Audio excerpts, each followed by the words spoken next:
The rise of a power hitting prospect gives the Guardians too many corner bats. We'll talk about where they all fit as the Guardians try to keep their playoff hopes alive out in Arizona.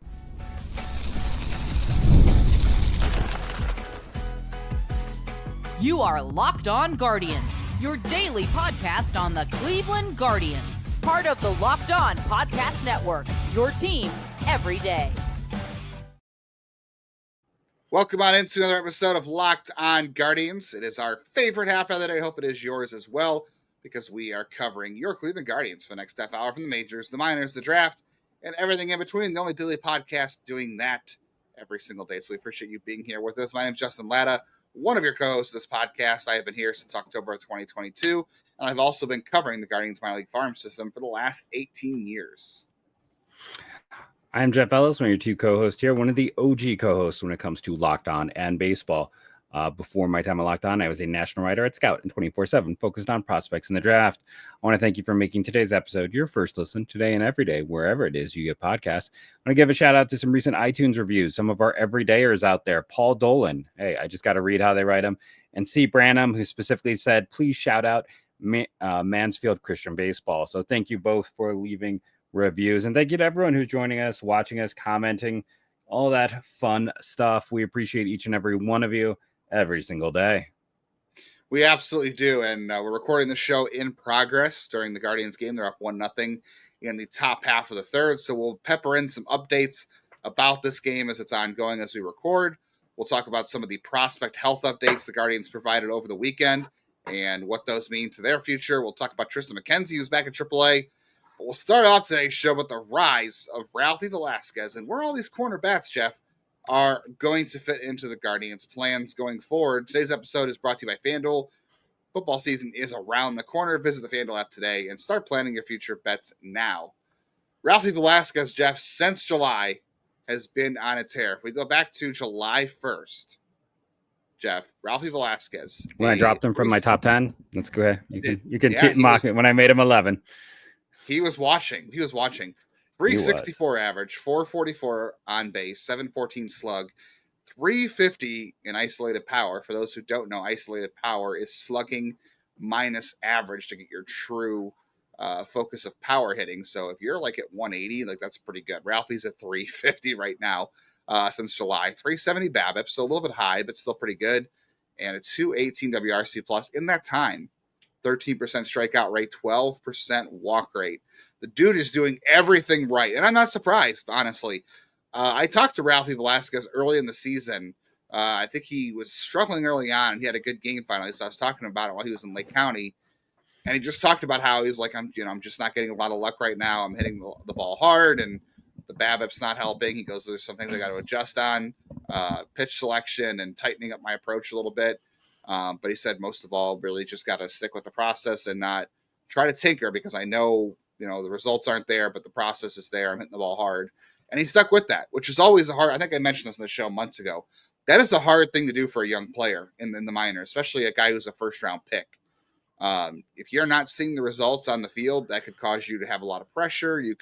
It's the first time a lot of these guys are failing for the first time in their life in baseball. So that could cause you to go in a number of directions mentally and with your mechanics and your approach to the plate. He stuck with the plan because he felt like he was, just some luck and some adjustments away from breaking out. And here he is. And I said in the show last week, I think you were here with us to say that, Jeff, or maybe it was somewhere else. There was going to be a lot of offense in Reading. Reading is the worst pitcher's ballpark on the East Coast. It's not a fun place to play if you're a pitcher. The park is small, the ball flies. So everybody, Rosario, Lampy, Henao.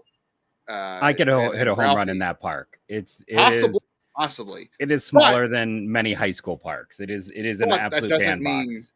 That takes nothing away from Ralphie, who I think he hit one 380 or 390 to the power alley to left field. Like left center field, 380.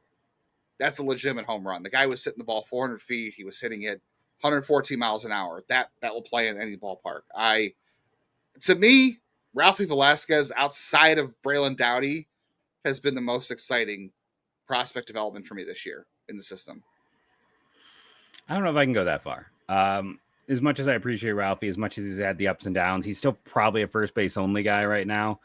And, you know, Alfonso and Rosario's breakout while playing, you know, multiple spots in the outfield, kind of the leap from Cooper Engel this year. It's nice that we can have this debate. It is. You know, and that's not to anyone. Oh, you hate Ralphie. I want to point out I was a high guy on Ralphie in his draft year. My major contention for dropping him was the minor league system was pretty good this year, and he's first base only. Like there's that you know, it's position value more than anything else. And I agree, he's probably in that list of 5 guys who have really stepped. You know, you have your list of the 5 hurt ones where you're like, man, what could have been, and then you've got like about 5 guys who have really kind of run with it this year. And he's on that list. And again, the only thing that kind of holds him back, I think, from being that elite tier to me is, again, it's the position. Ralphy Velazquez has played 5 games at AA. He's got more homers at Alfonso and Rosario this week than Rosario has in 11 games at AA. So just saying. I mean, as good as Rosario did. Well, 5 games versus 11. It's 5. It's both their. What did we talk about last year with bullpen? Last week with bullpen, sample sizes matter, right? Like it's don't care. No, don't care. Ralphy Velazquez is sample sizes matter, is a future MVP. And, you know, again, it's not. I'm not denigrating him by any means. I think he's a fun prospect. He's playing the best stretch of baseball of his life right now, and you know, it's fun to watch. And I'll sit back, and I know the next question is going to come about like, what do you do at first base? Well, I think the answer is obvious. Keep Kayfus in right field. Like if he's going to hit, you cannot keep a spot for Chase DeLauder when Chase DeLauder is the Daniel Espino of hitters. Like at this point in time, DeLauder, has he ever had 3 healthy months? I don't think so.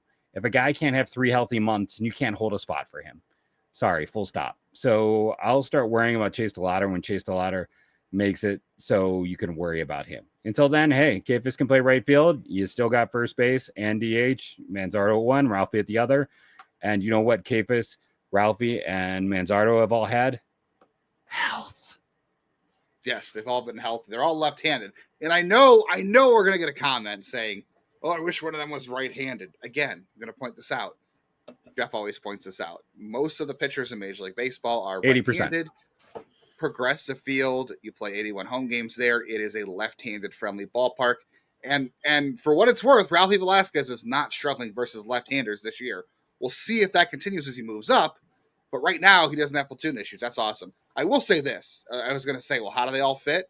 Because they all play first base. Well, here's the thing. Manzardo is not a good defensive first baseman. He essentially should be a DH. I don't think Manzardo can play the field. CJ Kayfus is the best defender of all 3 of them, whether it's outfield or first base. Agreed. So he has to play a position. And believe it or not, Ralphy Velazquez is actually a decent first baseman. He moves well at first. I don't know if he's going to be a guy who could play the outfield every single day. I will say this. I think he has enough athleticism to make it work on occasion. So he's not like a guy who was like, crap, he can only play first or DH. But ideally, he's playing first or DH in the future. But again, Manzardo at first, Ralphie at first, Manzardo DH, Ralphie at first, and then Kayfus in the outfield. I'll take that. I'll take that all day. I think that's a great way to go. You don't have to make any decisions on these guys. All 3 of them. I came into the year thinking, well, maybe Ralphie would be their great trade chip or something. And now he would be a great trade chip, but now I don't want to trade him. Then again, if they really got something great for him, I wouldn't say no either, because you do have Manzardo and Kayfus. But you know, Kayfus, I don't think he will graduate prospect status before the end of the year, so he won't be able to rank him next year. But if I was to rank the 3 of them right now, I don't know what I'd do, because like I like how Kayfus has looked in the majors. Manzardo has had a bit of a breakout recently, and Ralphy Velazquez, man, is just bringing the heat right now. When we come back from break, you have to rank them by raw and game power, because that's what people want to hear about at first base. So when we come back from break, I think we should do start, sit, trade. The good old fashioned start, sit, trade, one of them. But I think we already have our answer on that. All right, we'll come back. We'll talk more Ralphy Velazquez. We'll talk about another guy who's back in an affiliate. That's Triston McKenzie. We'll talk prospect updates. And of course, we'll talk about the Guardians and Diamondbacks in Arizona, where, hey, CJ Kayfus has already homered. So you can look forward to that on the rest of this episode of Locked on Guardians.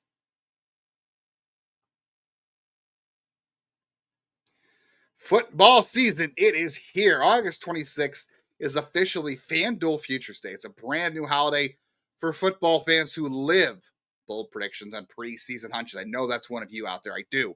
It's only 24 hours, but FanDuel is giving you deals on NFL predictions. So if you're into calling your shot for MVP, maybe you've got a dark horse for the division, or maybe you already are confident in who is going to win the Super Bowl, you can make all those bets right now. It's your moment. Take a flyer on the MVP race. I don't know. Joe Burrow, Josh Allen's always a hot pick, I think. It's always going to be a QB. I think it's always going to be a QB, honestly. Who's going to win the Super Bowl? I don't know. I haven't really picked the Super Bowl winner in a while. I did say the Guardians in this game was going to be over 9 runs. The over-under was 9 runs coming into Monday night's game. So far, it's 1-0. I'm not looking too great on that. But you could go out and pick your dark horses and visit the FanDuel app today to start planning your futures bets in the NFL now, because Futures Day is just one day and one day only. FanDuel, play your game.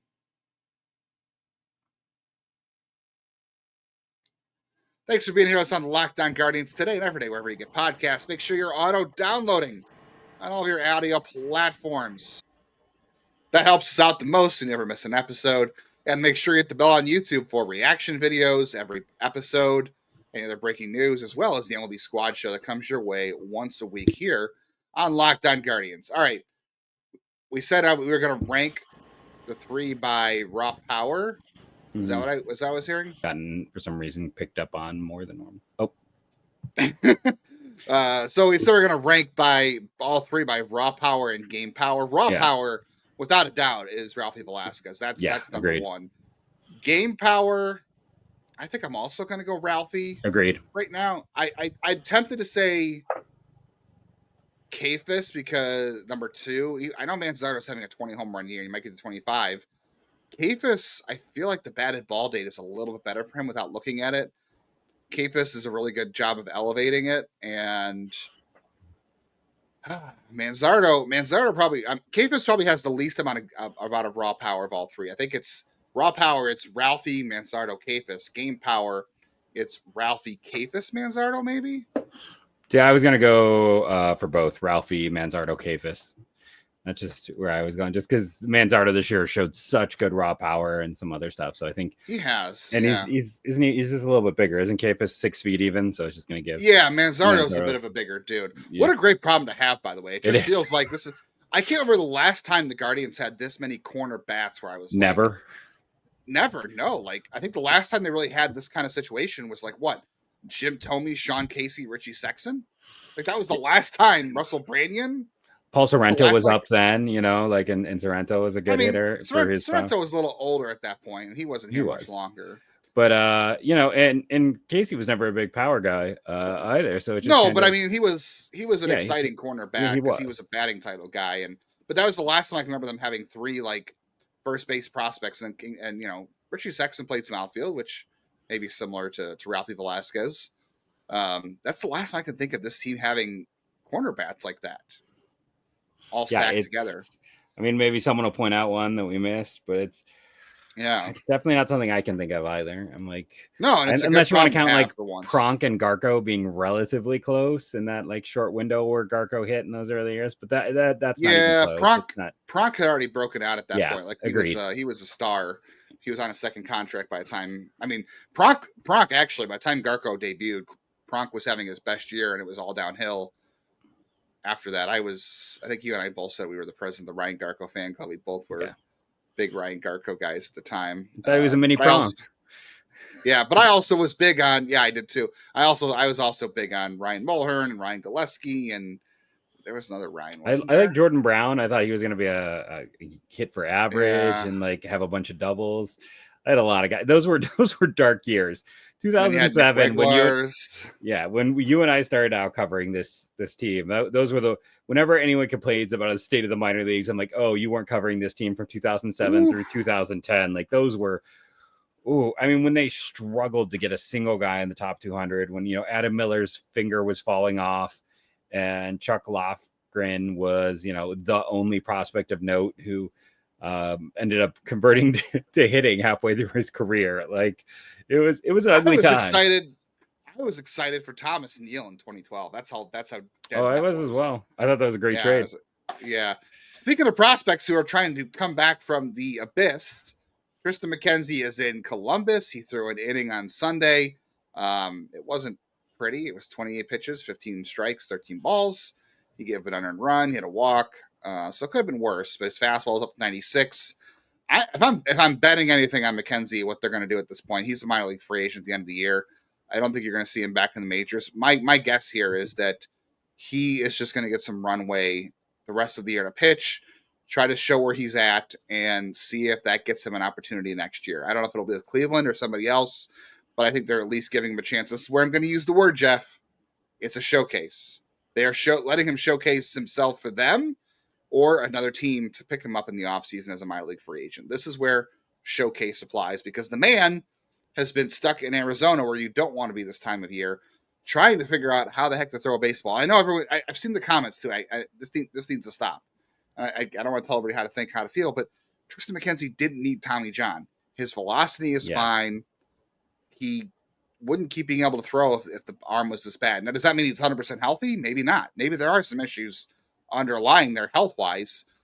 But look what's happening to Trevor Stephan, right? You just don't know what happens if you have that Tommy John surgery. Not everybody comes back the way they did before, and velocity is not his issue. It's literally command, and I think it's confidence, and I think it's a mental skills thing, and I feel bad for the guy, but at least he's back in Columbus, and he's out of the Arizona heat, and he's got a chance to maybe make himself attractive to come back on a minor league deal or go somewhere else and get an opportunity. Because I don't know if it will be here for him, honestly.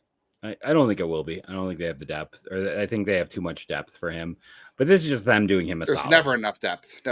Yeah, but I think it is a solid. It's just there's no such thing as depth. I don't think he's good enough to be real depth is the problem. Like, I just don't think he is anymore. And, he might have been better off having the surgery because maybe that would have fixed some of it mentally. There does feel like a point where maybe he doesn't even feel like his body is his own or that it's fully healed right or something feels, it's hard to say. I have not talked to Triston McKenzie since he was like debuting in AA. I have no inside information I can give in terms of his mental state, but clearly something is not quite right with him in terms of the mental side. Like, he's just not the same guy he was because, as you pointed out, he doesn't need more surgery. If he did, the velocity, like what guys need surgery, the velocity is down. That's not the situation here, but you bring up Trevor Stephan. Those guys are the worst ends of the same coin, right? Like, Trevor Stephan had the surgery. He's come back. His velocity isn't there. They took him off the 40-man. And who knows what's going to happen. McKenzie didn't get the surgery. He's never been the same since. Both have never been the same since having that debate of which way to go. And, there's no good answer. It's either way, something terrible can happen when it comes to surgeries or not having them. And, I've said it many times.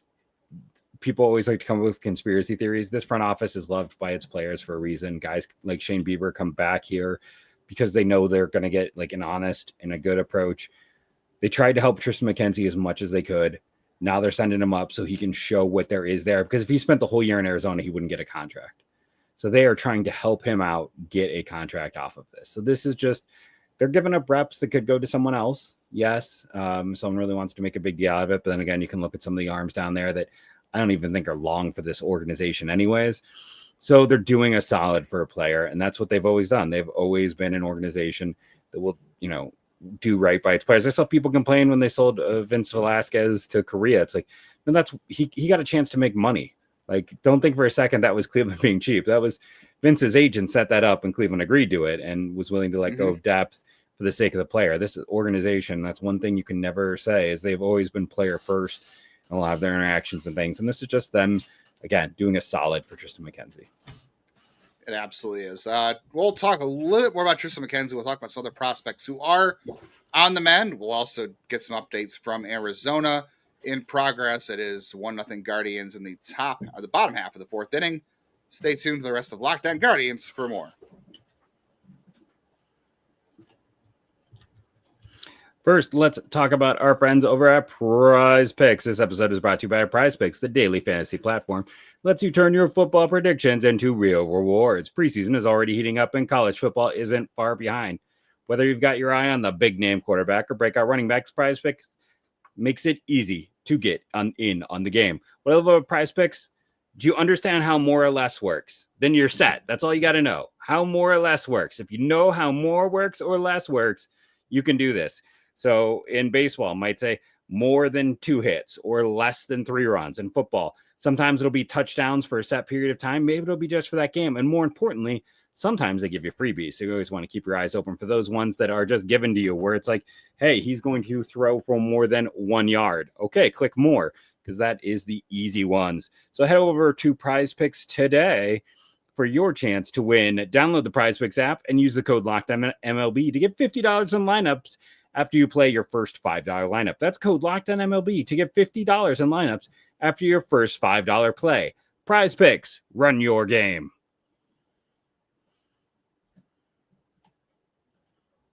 Well, the good news is Gavin Williams looks much better tonight. 58 pitches through 4 innings, or I should say 3 2/3. As I say, I'll take that. Just a lot of pitches is the only downside right now. Yeah, I'll take that to where he was a week ago. So the good news is, so far, he looks like he's feeling better than he was after his no-hit bid. Although he's given up a lot of hard contact tonight. So yeah, but he's not walking everybody. He's not having a ton of control issues. So he's much better than what he was last start out. So we'll see what happens there. All right, one more thing on Triston McKenzie. Let me ask you this. Let's say Triston McKenzie, I don't know what kind of offers he's going to have in the offseason as a minor league free agent, but Jeff, let me ask you this. You're Triston McKenzie. You get offers to come back to Cleveland, or you could go pitch for the Colorado Rockies or the Los Angeles Angels. Who are you picking of those 3? Are any of the contracts guaranteed? No, they're all minor league with a non-roster invite to spring training. I go to the Angels. The Angels? Honestly. That's surprising. You're so not coming the back reason to I go to the Angels is because Cleveland just had a year to fix you. If Cleveland's not going to fix you over the last year to 2 years, what more can they really do? Cleveland has good starting pitching depth and always does a good job developing pitching. They have some really young, interesting guys who are coming up and coming quickly that are going to pass you in the pecking order. Colorado is just a crap show. You never want to go there. So we'll just, shunt them to the side. Yeah. Angels are a mess. If Milwaukee or Tampa Bay signs him, I'm going to be terrified because I think they are going to fix him. Tampa. Who's the last person Tampa fixed? Tampa, it's kind of like they're not. I mean, Taj Bradley just didn't work for them. They have a situation where Tampa has actually not been. It's Milwaukee and to a small degree Houston. We have seen do some nice reclamation. That's Milwaukee. He'll go to Milwaukee. You can talk to him finally again next year. I mean, well, I thought Milwaukee would claim him when they cut him, but here's the thing. No one had interest when they cut him, and he hasn't done anything to increase that interest. I don't think it's going to be a big group.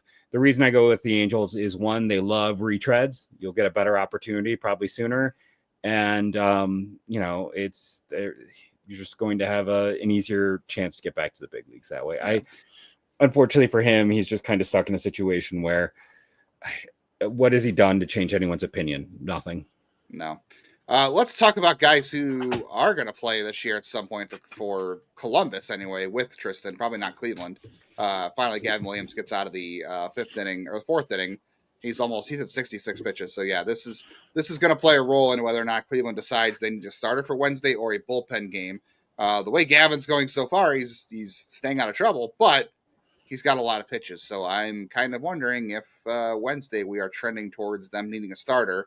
I do think they'll have to make that decision sometime on Tuesday to get a starter out there, which, if it's not a bullpen game, it looks like Parker Messick, but we'll discuss that on Wednesday's show before we get there. Jeff, I think Juan Brito, we talked about this a little bit. He has 6 weeks post-injury for that hamstring issue. It's an 8 to 12 week recovery time. So this was a pretty severe hamstring injury. At this point, he and Chase DeLauder both, I think, are looking at coming back with 1 week left in the minor league season, and they might play 1 or 2 weeks of games.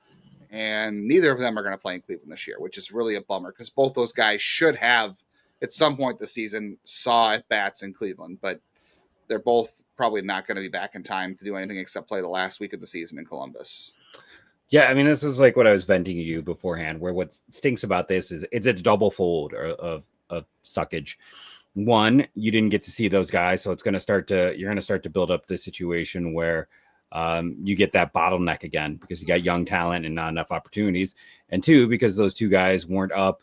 We've had a lot of Angel Martinez and Nolan Jones, and frankly, both of them have been terrible. I know there are a lot of Angel fans, and he's a exciting kid, and he can hit lefties occasionally.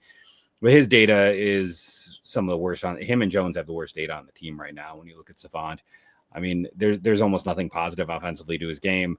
And those two guys we've had to rely on because of those injuries. And that's what really hurts. I agree. It was like I had to look up. I hadn't seen that terminology before with a hamstring injury, which I still wonder if Brito had a slight tear in there based on some of the stuff I read about that particular injury. Now, they never stated that. So, maybe not. Yeah. But it's 8 to 12 week recovery. And, the minimum is for the hamate would be basically like the second to last week of September if everything goes right. And when's the last time everything went right health wise for Chase DeLauder? So it's awful, but it's a situation that unfortunately that they've somehow worked through. Like as much as that Brave series was a kick in the pants, like they're still trying to contend, still trying to make the postseason here. So you're just kind of sitting back, curious to see how it'll go. But I agree. Yeah, it's been definitely tough for Brito because now Bazana's in AAA, and this impacts. I mean, it's not like he's going to play somewhere defensively and be good. Like we know, defense wasn't the strong suit for Brito, nor is it for Travis Bazana, if we're being honest right now.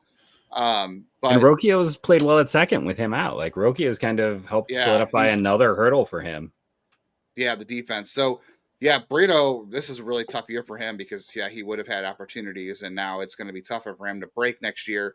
Especially with Bazana coming and Rocchio and Angel's not a good defensive second baseman either. At least he wasn't over the weekend. I think he's probably, he's okay defensively. He's not great. His defensive metrics are poor both at center field. Yeah. DeLauder's going to keep getting chances. It isn't like they're going to give up on him because they at this point, like they've invested so much time. So he's still going to be in the fold depending on what they decide to do with, Kayfus and all that next year. But, Jeff, we got an update on Daniel Espino. You and I have teased a couple of updates over the last few weeks about Daniel Espino. We've had some things, and most of it confirmed by the Guardians medical update. 17 months out of that second shoulder surgery. So he was throwing bullpens this summer. He had a period where he ramped down from throwing, and now he's ramping back up once again, throwing bullpens. The Guardians didn't provide an official update in terms of how the stuff looks, but you and I had heard independently that, the bullpens were good, mid-90s to 100 on the fastball. I don't know how the stuff looks overall, but we heard that the velocity was pretty darn good the last time out. So you're not going to see him pitch anywhere this year. I'd be very surprised if he's even in the Arizona Fall League. I think they're going to be very careful. So I think it comes down to him being ready for spring training next year. But I don't know. He's gotten through all of 2025 without having to be placed, another surgery, a doctor's visit, a shutdown period. It's been constant bullpen, and the deload period, and he's ramping back up. Like he should come into spring training at least next year with a chance to actually pitch in 2026. How about this I think we deserve this after this season. I think we deserve this. You lose Luis Ortiz and Emmanuel Clase because of gambling and stupidity. And Daniel Espino makes a comeback next year and becomes part of some of your pitching. I'm not even going to sit there and say starter. Maybe Daniel Espino is your future closer. I don't know. I think we all deserve this, don't we? I think Daniel Espino deserves it. I mean, he's had all this time to sit in Arizona. He's not betting on anybody, as far as we know. He's betting on himself. Yeah. I mean, I think that's he had an okay pitch mix. Listen, his fastball and slider were unbelievable, and then he was kind of working on more of a consistent third pitch. After all this missed time, I think you just don't mess with it. I think it's just, I know the ceiling is there if he's a starter, but I'm just of the opinion, like, I don't know, how do you expect that body to hold up? Like, let's just let this guy, he's working bullpens now, keep him in the pen. That fastball slider combo could be elite of the elite. It could be elite of it was a DeGrom level slider, was what people were calling it beforehand. I mean, he was called the best slider and the best fastball in the minors at the time. Like it was special, and you put that in the back of the pen, and all of a sudden, hey, everyone's job gets easier. That'd be a lot of fun. Could you imagine after all the season has gone on, the injuries, the inconsistencies, the betting scandals, if somehow in 2025 is not over yet, we'll talk more about that tomorrow, but could you imagine if the Guardians in 2026 have both Chase DeLauder and Daniel Espino making major league contributions. Like, those are both long shots. I wouldn't go betting on those either. But could you just imagine it for all these years that both those guys could be on the major league roster next year and helping you win ball games? We just had a home run, side note, in the game. Rocchio, all right, Brayan Rocchio. He had a home run on Saturday, so that's awesome. Zach Gallen has been better in the month of August, but the Guardians are not phased. And yeah, we'll see. They didn't make 4 runs hold up on Sunday, and this team has to win with 4 runs. But they got a better defensive second baseman today. That much we can say safely. This is true, but the bullpen's got to hold it up. Bullpen's got to hold this one up because a better defensive first baseman as well. Kayfus is there today. Yeah, so we have some improvements at both those spots. I'm not going to count my chickens with either of those dudes. I'm just going to state that they got to prove themselves for me. I am so gun shy when it comes to health at this point in time. When it comes to players, I was man. I remember thinking it's okay. We're going to lose CC Sabathia. We got Adam Miller. He's the most exciting fit. Like, I've been through these wars. I have been through these times. I can't anymore. I remember the fall apart of Kelvin De La Cruz. I remember Alexander Perez. Jeez. I can keep going on these guys who never got really up into double or triple A because the health essentially short circuited their entire careers. I've been through those wars enough that whenever everyone's like, you're too negative, it's like, oh, it's because I've seen some things. I have seen some things, youngin. Jeff is permanently scarred. Yeah. Well, it's times like these you learn to live and love again. You got to keep your hopes up high and your head down low. We'll be back tomorrow. We'll talk Guardians and Diamondbacks game 1. If the Guardians can hang on to this 3-0 lead, if they'll need a starter called up for Wednesday or not. We'll talk about that. We'll talk about game 2 in progress on Tuesday night. We'll also get into whether or not the Guardians should call up Parker Messick and Travis Bazzana in September or this week with Parker Messick. Not whether they will, but whether they actually should do it is a different question. So we'll talk about that on tomorrow's show. As always, thank you for joining us. Remember to rate and review, download daily. It helps.